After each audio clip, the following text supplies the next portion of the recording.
Hi, little pearls. Tom here. You may have noticed that we have a new logo and show cover, which we're very excited about. And these updates have inspired us to level up in more ways in the coming months. So we're building an email list for future episode releases, show announcements, event details, and more. The link is in our Instagram bio and in the show notes for this episode. If you don't follow us on Instagram, you can find us at chewing__pearls. And yeah, we hope you enjoy this episode. Thanks for listening. The music and the performance and the fashion are one. I don't separate my art from my life. It is one whole thing.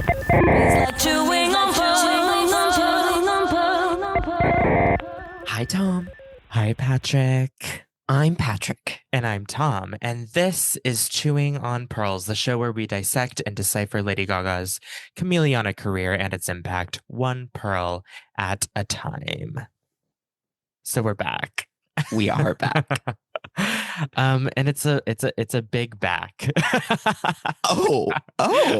So that's how you talk about me? Yeah.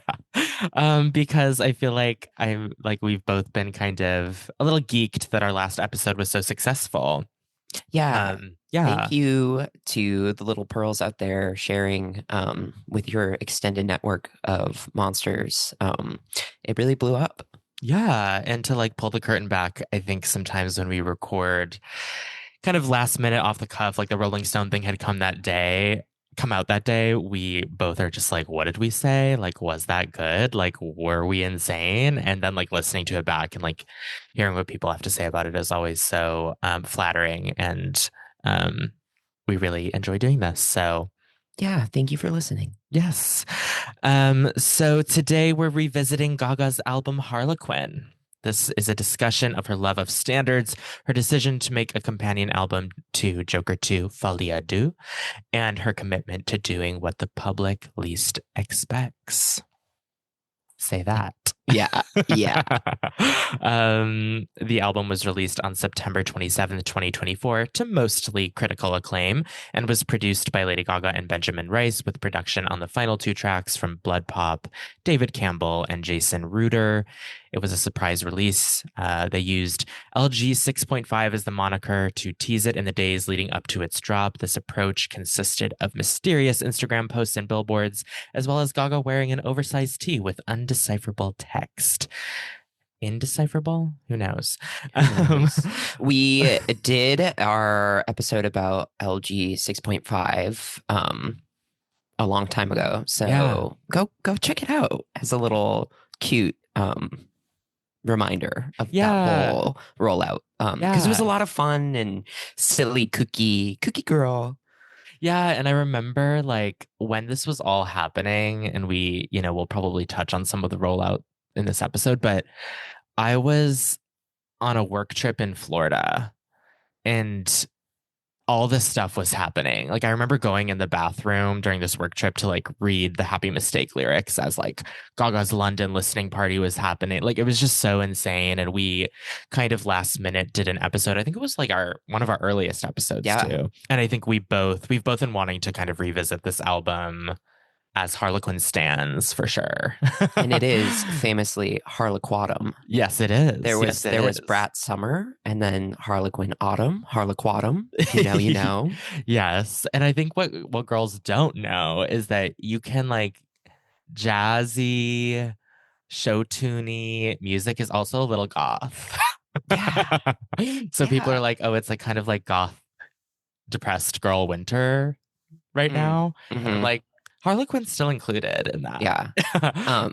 Yeah. Gaga, when she was like doing press for the album, referred to it as vintage pop, which I love. Which it is. Because these songs were pop songs. Absolutely. And still are. I mean, yes. The rollout was accompanied by a fan exclusive listening party that I just mentioned, an appearance on Jimmy Kimmel. We have an episode on that as well. Well, kind of on that.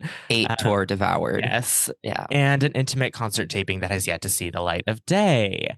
Gaga dressed in allusions to clownery, miming, gauzy vintage dolls, and the character she played in Joker 2, Lee Quinzel, otherwise known as Harlequin from the DC universe. We famously still have yet to sit down and watch Folie à Deux in. I mean, I've seen clips. I've seen clips. I've seen clips. Yeah. I think it's one of those things too. It's funny because we were going to do a joke or two, like watch and like talk about that, and then we're like, why don't we do Harlequin track by track? Yeah, we keep kicking that can down the road. We'll get there eventually. We'll get there. Yeah. Yeah, and like maybe it'll be, in a week, maybe it'll be in 5 years when the culture decides actually it was genius or something. Yes. And then we'll be like, we knew all along. Yes. Yeah. So according to Merriam-Webster, Harlequin is defined as a character in comedy and pantomime with a shaved head, masked face, and variegated tights with a wooden sword, a buffoon.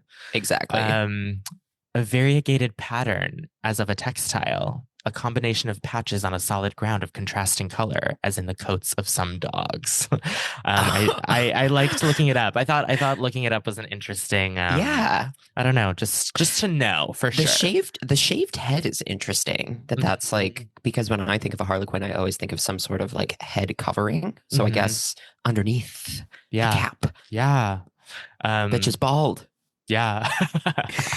On the cover of Harlequin, Gaga shaved her head. Yes. Oh and put on a wig. Her little Lisa Rinna wig. Yeah. Right. So speaking of that, artwork for the album included images of Gaga in a cluttered, messy bedroom in choppy strawberry hair with freshly plumped lips, wearing tights and a simple t-shirt. The official album cover, though, depicts Gaga getting drenched in a shower while wearing a life vest, which we know is a reference to a vintage photograph of a woman in a mental health facility doing the same. Let's get into what critics have had to say and what Gaga has had to say about this album before we dive into the tracks. Yeah. Currently, the album has a 73 score on Metacritic, which bothers me. Yeah, I understand though. I feel like anytime Gaga does anything in the more like traditional music realm, there are just some people that still don't buy it. And generally Speak on it. Men of a certain age. Which, whatever. There's always going to be the naysayer.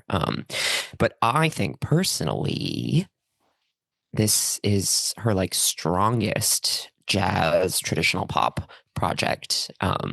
Because it is her first after Tony's passing. And it was kind of her like proving to the public that, she's got the chops. Of course we love Tony. We love their work together, but I just feel like this is like Gaga's signature stamp on that music, informed by her relationship and experience with Tony, but also like Gagafied. Absolutely. It's such a like perfect kind of reimagination through the Gaga lens, and also like again through this role that she played in this movie and this character that has been like a pretty well-known IP for a long time that she kind of gave new life to in the film. But some people said that this album was just more of the same of Gaga's Cheek to Cheek and Love for Sale jazz records, and has throwaway tracks. But again, like you said, these people, it's so funny because our last episode was about the Sound of Music performance, and we talked about how even at that point, there were people who didn't believe anything she had done was great, and that might have sold some people. But we're like talking about an album that came out in 2024, and there are still like these music journalists who are like, but is this really her? Is she really this girl that is authentically loving these songs, Right. I forget the publication. I'm bastardizing it now, but there was something where it's like, it was like a mostly positive review, but then they were like, Gaga falls fault to her own flair. Like she like saying that like the Gagafication of the music is actually taking away from it. Mm-hmm. It's so funny. It's like, okay, so if she just like sang these songs the way that they were written, you would prefer that? Right. It's like, no, you would be like, what is she doing? Why is she trying to? So again, there is this kind of, I don't know, naysayer music head person who will always find a way to be like, Totally. eh. And on the positive side of that coin, I feel like there were reviews using the word gaudy as a Mm, positive thing, like that right, she's performing these songs with a gaudy grin, which is like the whole, like she's naming the album Harlequin too, like right. separate from the Joker of it all. Like we just read the definition, this idea of sort of what it means to be on a stage, what it means to entertain, what it means to be the jester. Mm, And I think that that kind of like you and we'll talk about this, but it like kind of comes through in the music in a way. totally. Like, but yeah, people thought it was fresh, fun, a display of her vocal talent, which it is. Oh, Like, there is no 100%. argument. I don't think anybody could tell me that that's not what this is a display of her vocal talent and her musical knowledge. Yeah, her third number one album on the jazz charts. Clock it. Clock that. We know that Gaga submitted Harlequin for some Grammy nominations and categories. We know that she was nominated for Best Traditional Pop Vocal Album. I think it's what it's called, something like that. Yes. Um, yeah, And with the Grammy consideration, Gaga sent out the box sets for Mayhem and Harlequin to Grammy voters. And there is a note included that I think we've mentioned briefly in past episodes. But if you'll allow, I would like to read that note. I would love that. Okay. Harlequin is a portrait of a misunderstood woman in all her extremes, through the freedom, chaos, and improvisation of jazz. Wild, theatrical, intimate, emotional. To me, with Harlequin, we made a jazz album about a woman who would set the world on fire to be seen navigating her way through classic music and tradition with all of her complexity, blending and molding the way she tells her story using the spirit of jazz music and all the genres that were built after it, with all her unique madness, pain, and rebellious childlike persona. Harlequin is vulnerable and untouchable all at once, an unhinged vocal and musical approach, combining sweeping big band and orchestral arrangements with both a modern and vintage edge, with surf punk, war rock, camp metal, and doom jazz. This album is a hallucination into a traditional pop jazz world perceived by Harlequin, its performer. But she's more a traditional gal than you may think. Less so in a psychedelic sense, this album thrives on the concept of a woman's madness and incorporating the fury of a woman perceived as crazy or too much into its vocals and productions by combining post-jazz genres into a blender to make it defiant, reinventing tradition in her image and proving how undefinable and dangerous she is when cast aside. Harlequin is not a woman to be underestimated. We made old classics sound like they were wearing Converse sneakers and barreled through big, timeless numbers, making Harley once and for all the star she was in her head. Harlequin is our expression of a forever Ophelia. Ooh. She is the misunderstood and tragic heroine that was breaking free of her madness through the rebellion of her own music. The only way this lady would get happy was to do it in her own way, and even if it was all in her head. With this album, I wanted to explore jazz as a character, to let it ache, seduce, unravel through the music. We recorded the entire project over 2 weeks in the Palms in Las Vegas, capturing the raw and untamed emotion of jazz music, staying up all night in Las Vegas for hours on big band and orchestra arrangements, and crafting others in the studio in between jazz and theater club shows. We were ripe for the picking in the studio, living the life and breathing the music. Most of all, an untethered approach to the music we love, but not without all of our expertise as students and lovers of the jazz genre. This was my first time making a jazz album without Tony Bennett, and his spirit was with us in every note, sung by me and played with a group that shared the stage with him around the world for our previous collaborations, Cheek to Cheek and Love for Sale. But this time, I had to begin finding my own voice in the space we once shared together. Harlequin helped me take that step, a challenge and mad to say the least. With love, Lady Gaga. So beautiful. A challenge and mad to say the least. Me trying to read that note. Well, we do have like it's like iPhone photos Yeah, of this thing. because we did not, unfortunately, we did not receive the for your No. consideration box set. Next year. Yeah, Or- I think there was an issue with the address. I don't think Yes. Chewing HQ is on Google yet. Yeah, so. it's a PO box, so they couldn't send a Yeah, package. I just I love that she is so clearly writing about what we were picking up on, not just us, fans were picking up on with kind of like the angle of what this record means, like the intersection of tradition and defiance and like rebellion. Mm.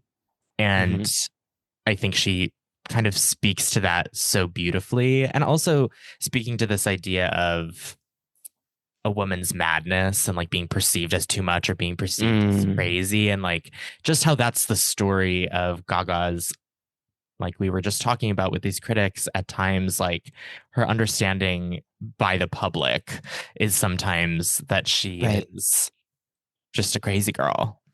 And is she a crazy girl? Yes. Right. But yes, you know, there are methods to the madness. There are methods. I do think it's worth mentioning too. We haven't even said anything about this yet, but there is a Fully Ado soundtrack with these songs that are performed by Lee Quinzel in the context of the movie. This is not that. Yeah, and some of the songs that she performs on this record are like her character doesn't even perform in the movie. It's like Joker performs them. Right. So it is interesting, and we talked about touched on this, talked about this, but the decision to record a bunch of these songs as she wrote in a 2-week period in Vegas and to like bang them out, like where does that come from? It comes from her love of music, I'm sure. It comes from her love of jazz and this genre of like show tune, classic standards, all that stuff.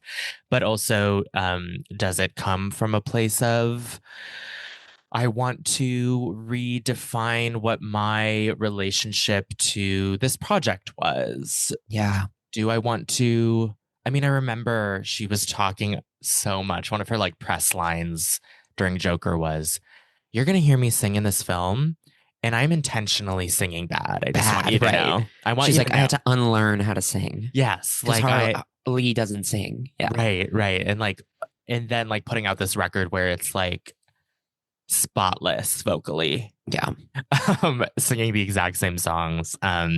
It's really interesting, and we can also get into the way that it sort of, I think, was conceptually a primer for Mayhem. Totally. Which came really quickly after Harlequin's release. Like, I think one of the reasons that concert taping that has not seen the light of day because Mayhem just like came so fast, and they were like, I mean, it was like 3 months after this that Abracadabra debuted at the Grammys. Right. Well, and as I was like reading some criticism and press, like going back to when this album released, like most, if not all, ended with like, it's already a big year for Gaga with Die With a Smile burning up the charts and her teasing Disease coming in October. Like, even at the time, people were like, this is going to be huge for Gaga. Like, this is the on-ramp. Yeah. It does sort of like, in hindsight, make me sad, especially like listening to you read this note from her, that it kind of got lost in the shuffle of like Die With a Smile and Mayhem and Joker and like a lot happening, because it is, I mean, I just listened before we recorded, and I'm like, it's a beautiful Sunday morning in Chicago on a chilly fall day, and I'm like, this album's incredible. It deserves so much more, I think. Not even like in the way that like some like toxic fans would be like, we should have had visuals and more performances. But in the way that's just like, I can hear that she put her whole heart and soul into this, and love the fact that they did it in such a short time frame. And I think that should be more talked about. Just like the genres she invented, doom jazz. Absolutely. And that she does on this record. I think now would be a good time to kind of go through the tracks and chat about where the songs come from and like what we think of them. I think that generally speaking, we both love this album, but Totally.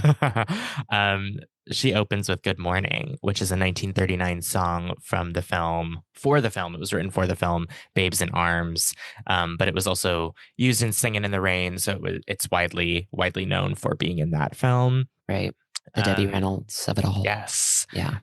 and my first introduction to this song was Debbie Reynolds playing Grace's mother on Will and Grace. Oh. And there's a little bit where she sings this kind of as like a callback to all of that. And I remember it being stuck in my head as a kid, like the little riff. And I don't know anything about Showtunes now. I didn't then. But it's, Gaga singing this song. It sounds so easy. Yeah, and just throwing this out here, we are not musical theater girls. We're MT adjacent, so go easy on us if we don't really know what we're talking about in that regard. Right. I mean, we understand in like the sense that like the gay of it all. There's some shit that's just ingrained, but we're not scholars in that. Yeah. Some of this stuff comes in the handbook. When you come out. Yeah, when you come out. But yeah, like I put this on and I was like, this is a holiday record. Oh my God. Yeah. Which is also kind of why we wanted to record it at this time. But her being like, good morning. Good morning. Yeah, and I think this is a great place to start to talking about like some of the little lyrical changes to the album. So most of the songs are, they retain that tradition, but there are some lyrical swaps. Like this is all about like prison and inmates because it's setting the scene for Lee in the institution, Yeah, and Michael and Gaga have those writing credits on a couple of these standards where things were tweaked. Yeah, which is very interesting. I think on like 5 of the songs. But I think "Good Morning" is a great way to start the record, and it's a song that everyone knows. Yeah. And there's like the little barbershop quartet of it all in there. Yeah. I could also see people like being like, let me give Harlequin a try, and like putting this on and being like, no. Yeah. Being like, whoa. Yes. That meme, that's like the person leaning out of the shower, like skipping the song on like shuffle when they're like listening to music. It's like, like Gaga radio on. Radio. Yeah. And they're like, oh, yeah. But a smart move to start the album with like, staying as true to the core, but then slowly descending into the chaos. Yeah, and like I noted as I was kind of like outlining some of this, the album is like vaguely chronological as well, where it's not perfectly chronological, but the first few chunk of songs are from the 30s, and then the middle has a song from the 50s, and then we kind of jump to the 60s. So kind of like the two like key eras for this kind of like these kinds of standards. Vintage pop, absolutely. Then Gaga goes on to perform "Get Happy," which first appeared in the 1930 musical The 9:15 Review, but of course the song is most associated with grandmother of the pod. Yes. Judy Garland. High priestess of the pod. Yeah. She's sending the pearls down from above for Literally. us. Something I wrote was just that it's a boppy and light song, easy to listen to. And also it's funny because I know that like in the context of like the film, well, I don't know this because I haven't seen it, but I'm guessing that it's like, tongue in cheek. It's like these are two like mentally ill people falling in love and all that stuff. But in the context of this album, it does sound like she's happy and she's like saying "get happy." And it's just like a different vibe. It's zippy, cheery, bright. Yeah. So moving right along, "Oh When the Saints," which is a traditional Black spiritual and Christian hymn, often performed by jazz bands. I think the original name is "Oh When the Saints Go Marching In." Yeah. But they shortened it for this. And this is where shit starts to pop off. You hear the Gagafication. I love this. She said, "We're going to church." There's something about the way she sings this song. Like you said, things start to kind of pop off. Her voice opens up in a different way. And I think we're hearing Gaga in a way that is less common, even less common than like her jazz singing is less common. And it's really refreshing. It's almost just like, oh, this is Lady Gaga, right? Yeah. Well, and it's this fun kind of like surf rock take on the song. Like the Yeah. guitar solo is awesome and just like has this like kind of like gritty sound to it. Mhm. She touches on so many genres in this rendition, I feel. Like Yeah. there's a lot happening and nothing I have a problem with. It's so fun. Yeah. And her voice sounds amazing. Yeah, of course.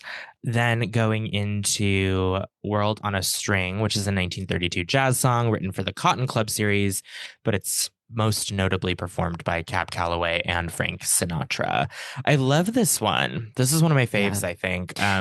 This is definitely one that she talks about a lot in like interviews for the album. She like loves to be like the cramps, the cramps, the cramps. Yes. And like this is like the song that I think is the most cramp-esque. Yeah, and there's something going on with the instrumentation, especially in the beginning, that almost has like a Western quality to me. Yeah. Or like a Western film score or something. It has it. There's this sense of like expanse and distance. Yes. You can like hear her voice like echoing across that expanse in a way, and then it kind of changes into this like groovy vibe.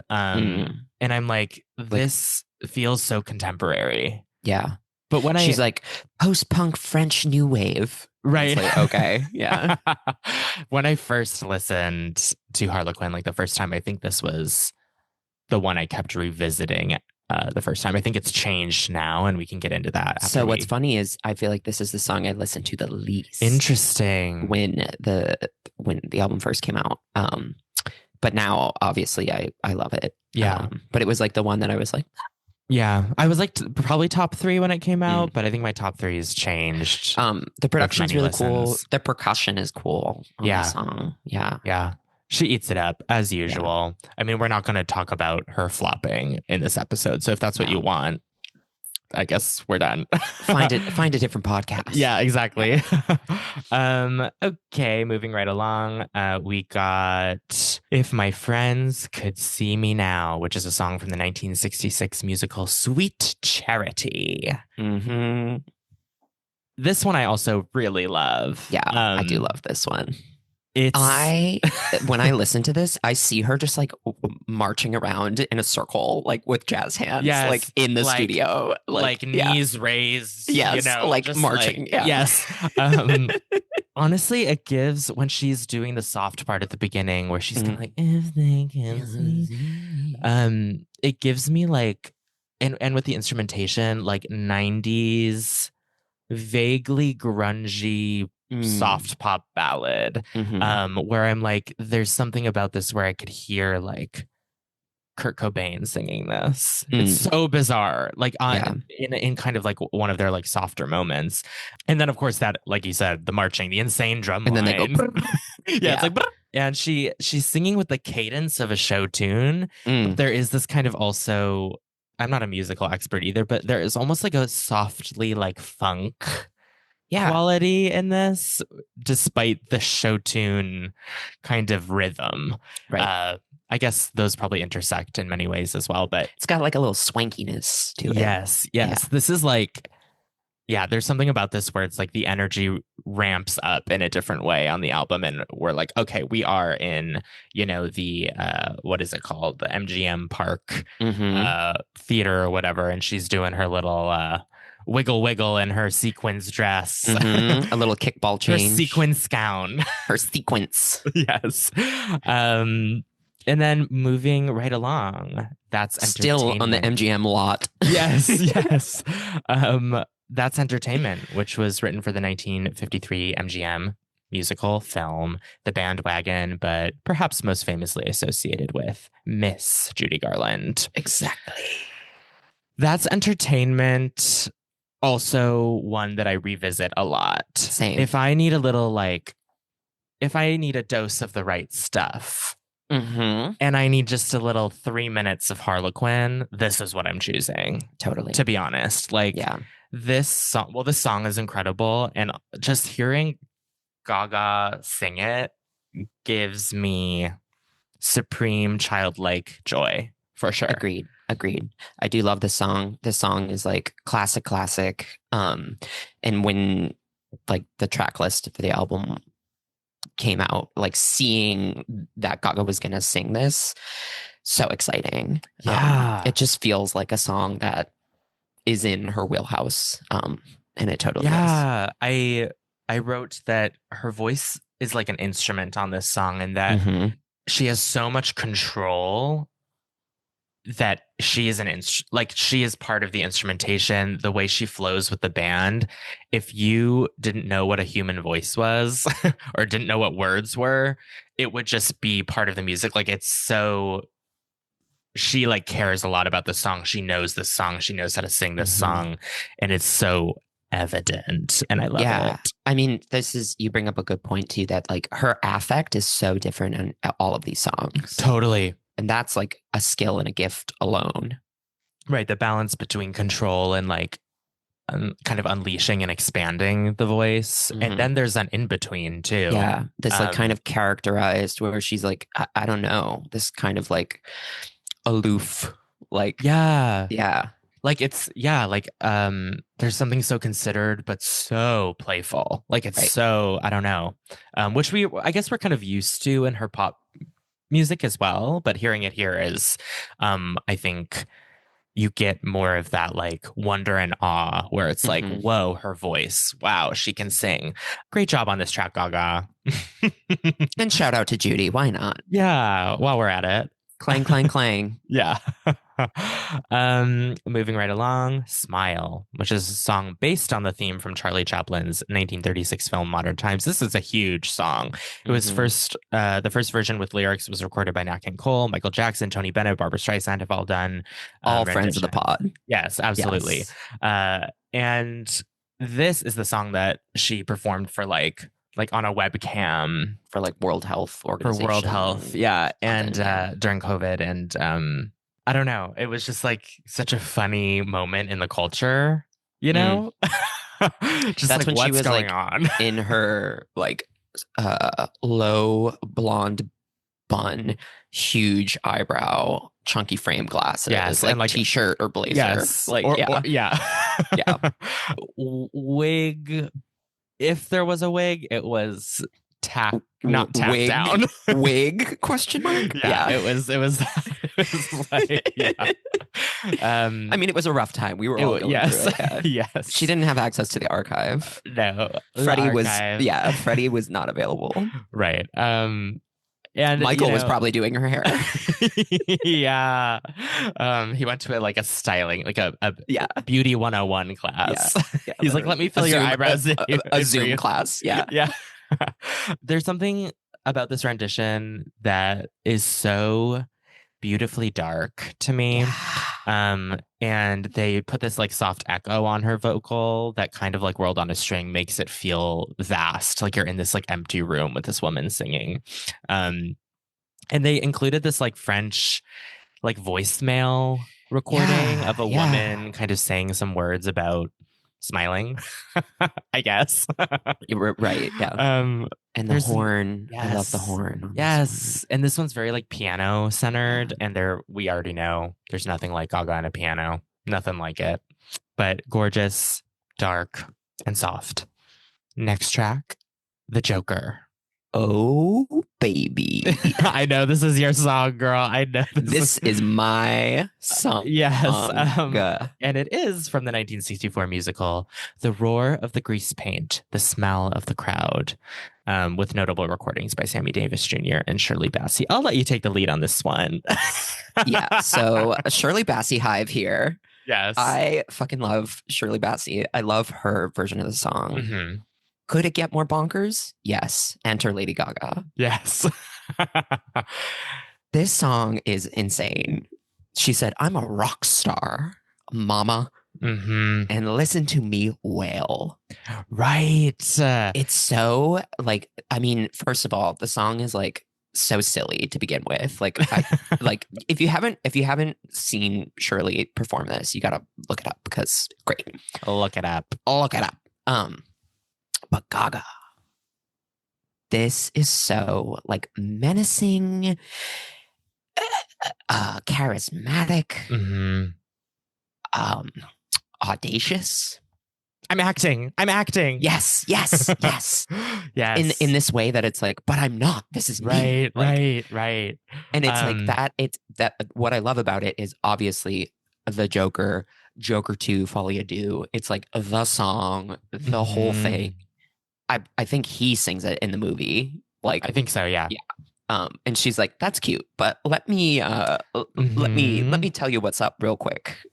Yeah, I think what this, first of all, she lets it rip on this song. Yeah, she fucking does. And in this way that does kind of make me think about the movie, like you said. And you know, Gaga's recent Rolling Stone piece and talking about her kind of like disappointment because she's a person. She wasn't unfazed by the, you know, backlash to the film, but hearing her perform this song, I'm like, oh, like she really related to and identified with this character that she played, and she relates to and identifies with the Joker, right? And just the concept in a way that I think that's probably, I'm guessing, like some of the core of that disappointment too is like not just that she felt she did a great job in that role and loved doing the movie, but like, no, like got in touch with something in myself through this role that was already there. Right. Like it wasn't like I had to build Patrizia Gucci out of myself. It was like, oh no. Like this I am this girl. Yeah. This girl lives inside me. I've been this girl. And she really like lets that show up here, I think. Yeah. And the performance all around, like the instrumentation, the production, like just a fucking great song. Yeah. And also used in that little clip in the Louvre for their like Harlequin exhibit or whatever. Yeah. Like about Jokers and depictions of Jokers and and she's got her little fuck ass red choppy wig and little dress. Yeah, her little dress on.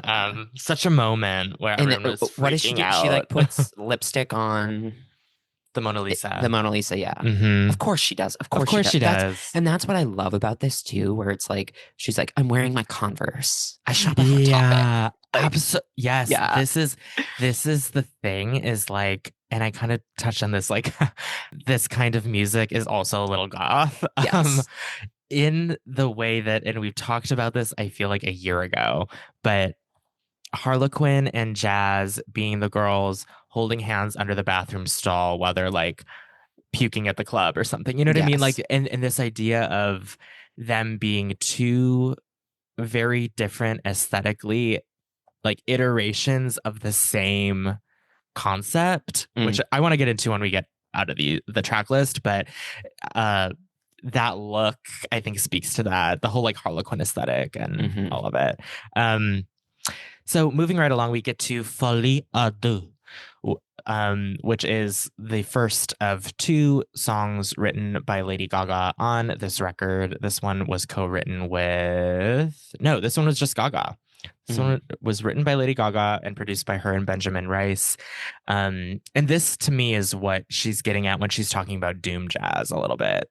There's this lilting quality and this like these voices that swell up behind her that are like, oh, in a way that reminds me of Once Upon a December from the movie Anastasia, because it feels like you're kind of like spinning around a ballroom with all of these like jeering faces. Madness for two. Yes. Yeah. And like, I don't know. It's just so, it's so spooky to me. Yeah. I'm like, it's unsettling. Well, it's a waltz. It's her interpretation of the relationship between Joker and Harley. In this kind of dreamy MGM studio starlet waltzing, like I believe in the movie this is like when they're on the rooftop or whatever, right. The beautiful waltz together, which she looks so beautiful in all of that imagery. Pretty girl, the very simple white dress, yeah. But yeah, I mean this one is like tutti frutti. Like totally. Yeah, like really silly. And I think this is probably where people are like, okay, in terms of like music criticism, in terms of Right. like an original song. But I think it fits the brief, fits the movie. Yeah. Is it my most listened to on the album? No. No, it's Do I? probably lower on the list for Yeah. me. Do I enjoy it? Sure. Yeah, I mean, in context, yes. Yes. And we're I think both album listeners when it comes to Gaga, so it's like Right. it's not really getting skipped necessarily. But like No. I said, if I needed a dose of the right stuff, this isn't what I'm going to. Right. Still beautiful. Her voice sounds great. Yeah, and I love that she wrote it, and you can hear her writing in it. Yeah. Moving right along, Gonna Build a Mountain. Ooh. Which is from the 1964 musical, The Roar of the Grease Paint, The Smell of the Crowd. Another moment where Gaga takes us straight to church. Yes. This one's really fun to me. I love this one as well. Yeah. There's a moment in the middle where the instrumentation kind of reduces to percussion, and she kind of like soars. It's the break. Yeah. Yeah. And she's just like the voice. I'm literally moving right now, imagining it in my head. Yeah. It is that, and it's that perfect, again, display of like control and expansion. Right. In her I'm voice. like in a little swing dress. I got my go-go boots on. Yeah. I'm thrashing. You know what I would love to see? This is me on my documentary shit. I did this in a recent episode as well. The Making of Harlequin, the film. Like I want like 2 weeks of footage of her in the studio with the band doing the damn thing up all night, tambourine in hand, a glass of wine, just like sloshing. going at it. Because she said, "I'm gonna build a mountain, girl," and she meant it. Hits the Gabriel. Yes. And coming out of Folia de, it's just like, it's like it's a hit of poppers. Absolutely. Yeah. She's like, let's get through the last couple tracks here. Speaking of which, Close to You, which is such a beautiful, beautiful song. Everyone knows that it was popularized in 1970 by the Carpenters, won them a Grammy, but it was first recorded in 1963 by Richard Chamberlain. So it has its roots in the 60s, the early 60s. Love this song. Love Karen Carpenter. Want to talk about Portraits of a Strung Out Girl. Mama. I know. And Gaga loves her. Gaga has cited her before. Yeah. I love it because it kind of maintains a jazzy quality while also leaning into the soft pop version that the Carpenters did. Yeah. It kind of blends both. And toward the end, Gaga kind of syncopates. She does, the lyrics with the music in an interesting way that keeps it kind of fresh. Which is funny now because when I find myself like singing this song, I default to Gaga's kind of performance. And then like the song was actually playing on the radio the other day and I was singing along and I was like doing the jazzy and I'm like, oh, actually that's not actually the like recorded version. Right. She really found a way to reinvent. And it is so funny because Close to You is such a hit. And in my head, I mean that song is going gold every year on my Spotify. The Carpenters version, and then being reminded that, first of all, it was written 60 years ago, but it was popularized over 50 years ago, is just like, oh, pop music, this is vintage pop. Like pop music will never be lowbrow. Right. And this is first on the list. Yes. And it's just such a beautiful, I mean, I could speak volumes about the song itself because I think it's such a beautiful love song, but this is another one of those songs on the track list that I'm like, it makes sense that Lady Gaga has like a recorded version of this song. Like that's entertainment, right? And, like she needs this out there. And the song needs her to have it out there. And you know, we're gonna move right along to the one and only. The greatest song of all time. The incomparable. Happy Mistake. Happy Mistake. I know, I'm like shaking as I say it. Written by Gaga and Michael Tucker, produced by Gaga, Benjamin Rice, and Blood Pop. We have a whole episode dedicated Blood Pop to jump scare. Yes. The mastery of this song. I was thinking about this as I was listening and just like I, we're Gaga aficionados. We've listened to so many of her songs so frequently over time. I think I've heard the song Just Dance probably over 50,000 times. Like intentionally pressed At play on it. least. At Yeah, least. at Like, least. and so with Happy Mistake, it's newer. I know and I feel in my bones that it's one of her songs that will like always give me those goosebumps Mhm. because of the meaning, the vulnerability, the intention, but also just her voice. The vocal It's performance on different. this song is different. It's Yes. different. And we've talked about the rumors and the nastiness. Yes. Of, this song that she was like teasing about maybe being on Mayhem that was kind of different and using my voice differently, blah, blah, blah, blah, blah, blah, blah. I think this is that song. Absolutely. And the Die With a Smile switcheroo of it all. Yes. I think, it would be easy to be critical about it and to not even critical, but just to be like, what if? But I was thinking about it today and I kind of love that Happy Mistake got nestled into this record that won't ever have the success that a Gaga pop album has. Right. Because it feels like a jewel that she's giving to real fans. Yeah. And people that love her in all of her forms. And it also feels like, and I spoke about this a little bit at the beginning, but conceptually, this song speaks to both Mayhem and Harlequin. Yeah.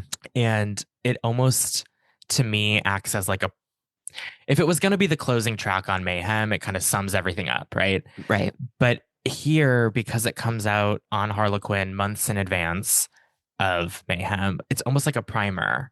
Like Totally. she's telling us what the concept, where she's at and what the concept of Mayhem is. And like on this song. And I feel like this song could have come from A Star Is Born writing sessions, Chromatica writing sessions, Mayhem writing sessions. Like the song feels like it's been rattling around for a bit. Yeah. And it like perfectly defines this moment. And by moment, I mean, like you said, the last like 5 years or so.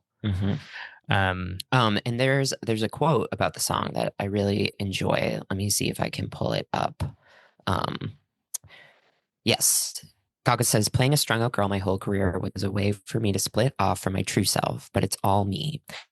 Basically, that song says, if I was ever going to find joy or happiness in my life, it would probably feel like an accident. Where I was in my life for a long time, I was on a path that was pretty futile because I was so split off from reality. My dedicated fans know this about me, that playing a persona has a price. And it has a price for Lee and for her love of the Joker. There's definitely a way that I address that on this record. Yeah. Some of her most raw and vulnerable lyrics, if not her most. The concept of her being like, oh, if I was actually like happy for once, something must have gone wrong. The way she's singing it, it's like coming straight out of her soul, and you can feel the honesty and the truth, I feel like, which makes the performance so much stronger. And I really want her to perform this at some point during the Mayhem Ball. I know. I think it would be really interesting. We haven't gotten Blade of Grass either, I think, at the Mayhem Ball. No. And who knows, maybe, as she's cycling through her discography, like, who knows what could happen. Oh my God, Harlequin bow songs. Right. Or like doing Close to You on the piano. Oh, that would be really sweet. Like, that would be very sweet. I don't know. It's interesting as a nugget in Gaga's discography that I think way fewer people were like really listening to. Like, I don't know. It's like almost like this song told us everything she was going to tell us in all the Mayhem press later. Yeah, totally. I mean, even just the imagery. And the final track on Harlequin, which I think is a perfect segue from Happy Mistake, is That's Life, a 1963 song first recorded by Marion Montgomery, most famous version was by Frank Sinatra, of course, which was released on his 1966 album of the same name. So after Gaga is like, if I was happy, it must be a mistake, she goes, that's life. That's life, mama. Mm-hmm. Well, and I think that, I mean, perfect way to end the album for a myriad of reasons. Mm-hmm. I mean, classic song in the canon of singers. Yeah. Like real showman. Yeah. The Sinatra of it all, for sure. But also just like a great summation of like the human experience. Totally. Yeah. I mean, I also, yeah, there's something about its connection to From Happy Mistake, and then as the summary of this idea of the portraits of a strung out girl, the jester, the performer, the person who's out here trying to get happy Right. is so. I've always loved this song because and the lyrics, because I think there's sort of like a there's a little bit of like a devastation in it. But it's ultimately kind of like reclaiming that as power in a way. Yeah. I love like her singing these words too. Like she's like, I need you to hear each one of these words. Yeah. I've been a puppet, a pauper, a pawn, and a queen. Mm-hmm. I've been up and down, but I know one thing. Each time I find myself flat on my face, I just pick myself up and get back in the race. And then later, which is her career. That's her career. I thought of quitting, but my heart won't buy it. If I didn't think it was worth a try, I'd roll myself up in a big ball and die. If you could do anything just for once in your life, what would it be? Die.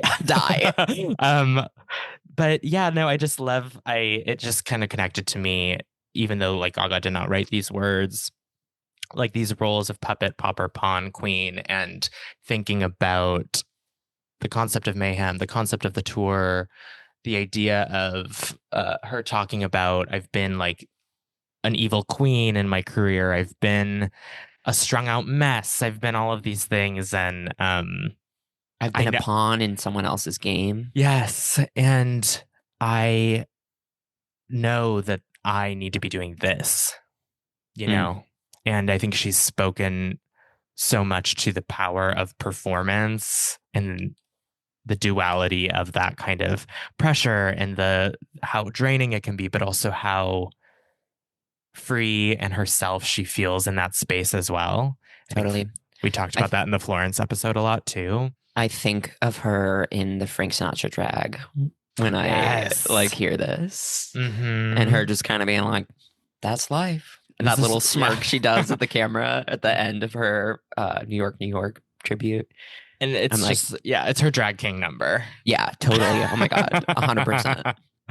And it's her park and bark. Yeah. Yes. It's her perfect kind of summary of like what this album is like, life is a mess. Yeah.